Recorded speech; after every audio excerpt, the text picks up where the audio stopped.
another.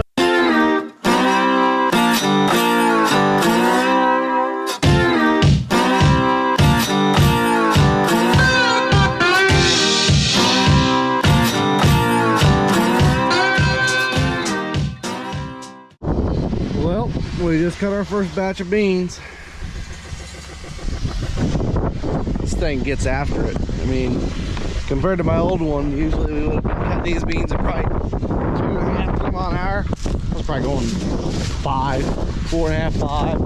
12% beans are dry, really dry. I'm still trying to figure out how to set the combine. Not used to this one, so it makes it a little difficult sometimes.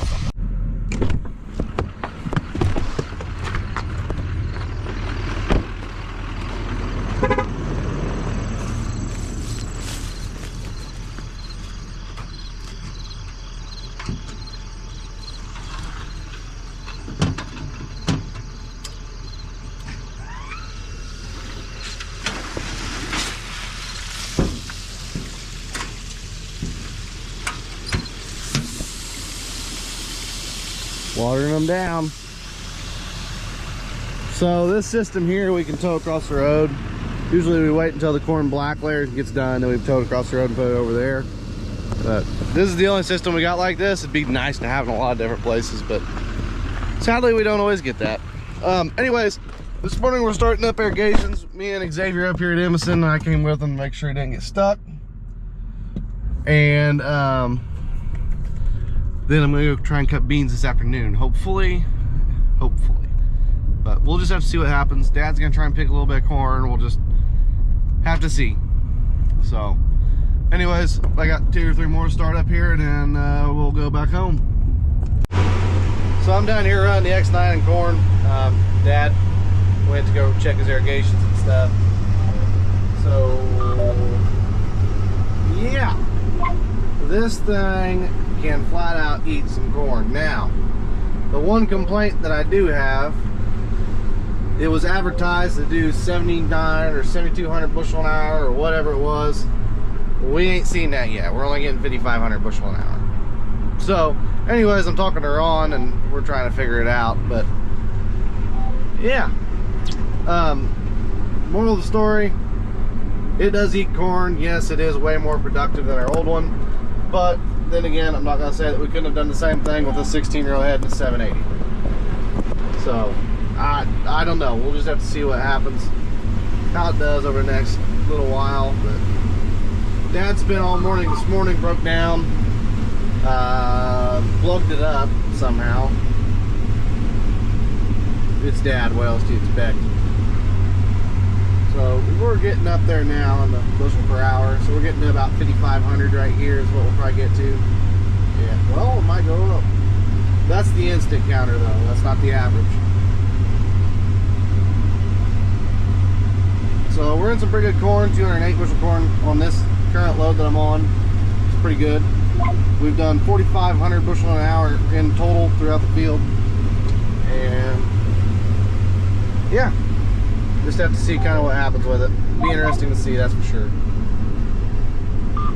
But I'd say the cart's gonna come back here, and I think this will probably end up being the last pass. Well,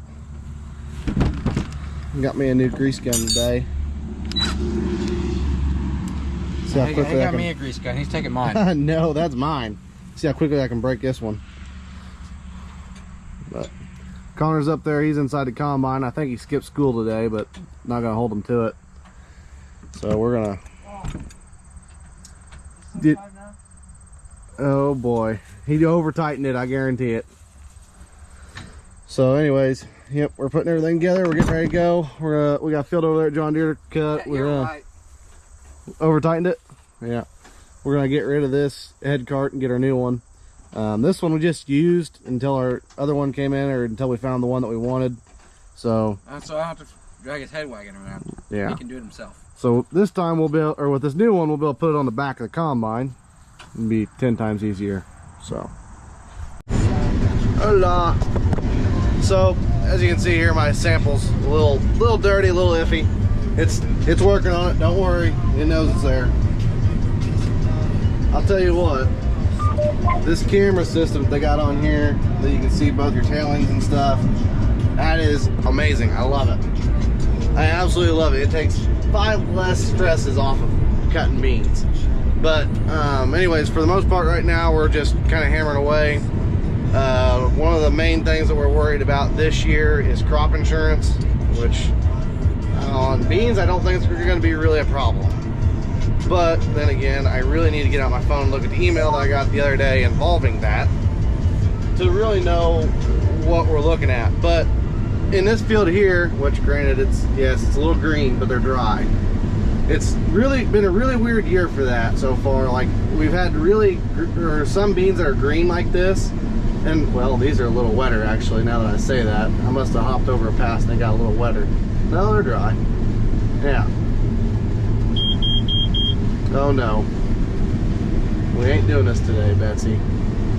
Get after it. So yeah, as you can see here, we're doing 13 has been our average out here so far, and we've had a 70 bushel average on beans. So that's pretty good for a field like this. This field lays a little drier throughout the year, so normally we wouldn't expect to even see like 55 really. But yeah, so anyways, it's been an interesting year. I mean, we've had a really dry year, and we kind of expect with a dry year to see lower yields, but we're not reflecting that like what we thought we would. And I think a lot of that goes back to having the smoke from Canada coming in, but it's hard telling. There could be a lot of different things. So anyways, this 780 that I got now is just amazing. I love it. This camera stuff here is pretty neat to watch. You sit here and you watch it. Obviously oh, now I got full tailings. What'd it do? But yeah, it must be from all that green stuff. As you can see here, you can see what's going through your tailings, and that's what's in the tailings elevator. That's not what's coming out the back end, that's what's in the tailings elevator. So the good thing here right there is that we're catching the beans before they go out the back of the combine. And here you can see our camera as to what's going into the tank. And as you can see, there's a couple of different things in there, and it's making the adjustments appropriate for it based off of my aggressiveness and stuff like that. So it's a pretty neat system, really, the automation stuff is. And then this one's also got the terrain adjustment on it, which is amazing also. I need to speed up a little bit, get it full again. Drain moisture high. Oh, yep, it must have went above my limit for a minute. But yeah, this has been a pretty interesting machine to run. I love it, like I said. But here in a minute, I think I'm gonna have to flip over to the other side because I think I got into the different style of beans. For some reason, I woke up this morning, came out here, and this thing's acting all funky. It's supposed to show different layers here and have my background layer of my beans, but it's not pulling that up for some reason.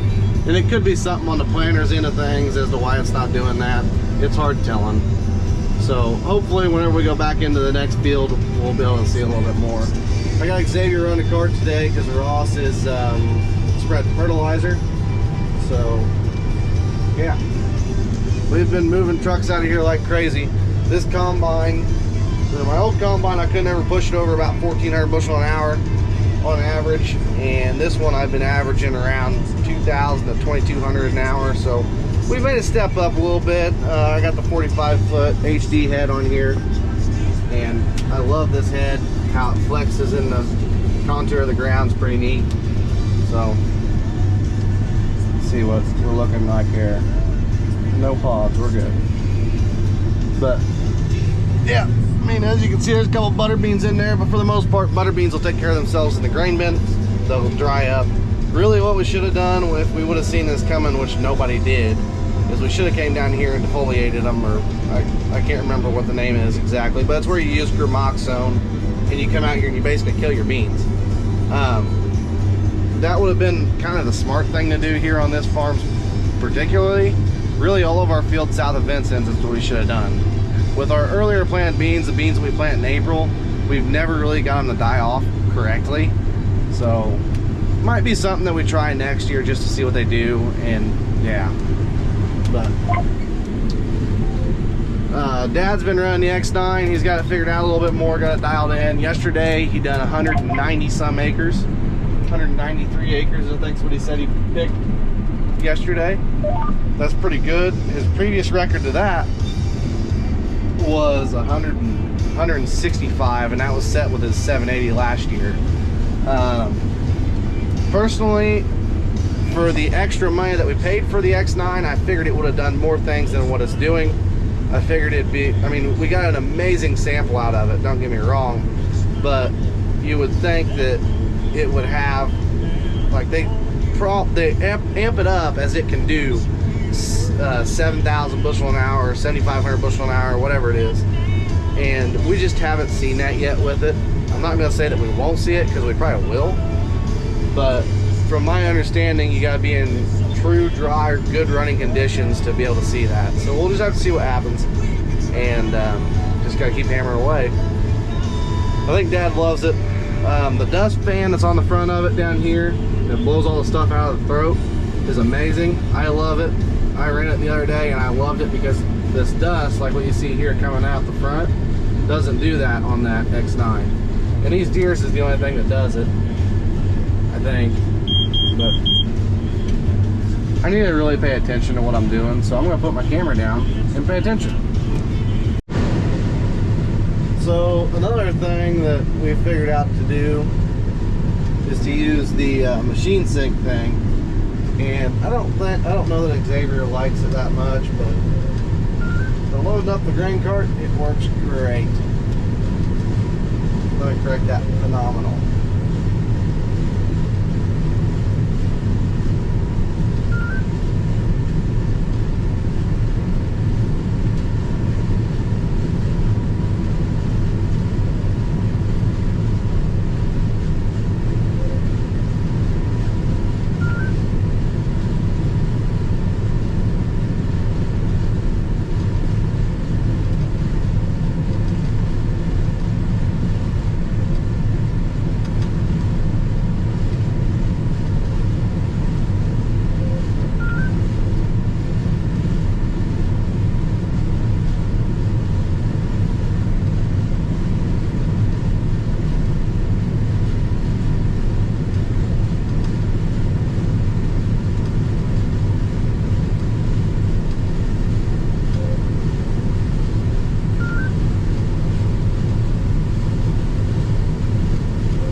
Good to go.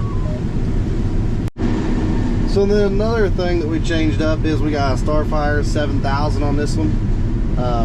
This is the newest globe on the farm that we got. It's a 7000. It's up there on the front, and I mean, I can notice a definite difference between it and like a 3000, but as far as between it and the 6000, I really don't know. It seems to be just a little bit more accurate. The one plus side to having this one though is, if I want to, apparently I can go in here somehow and change it to an RTK globe without having to put an antenna on it, which will be great for Dad planting corn. He'll be able to use it instead of, yeah, but I don't know, it works. So yeah, I only have the SF1 code in there now, but I'm sure it can do better. I think we're about done here. Yeah, we're into a different bean now.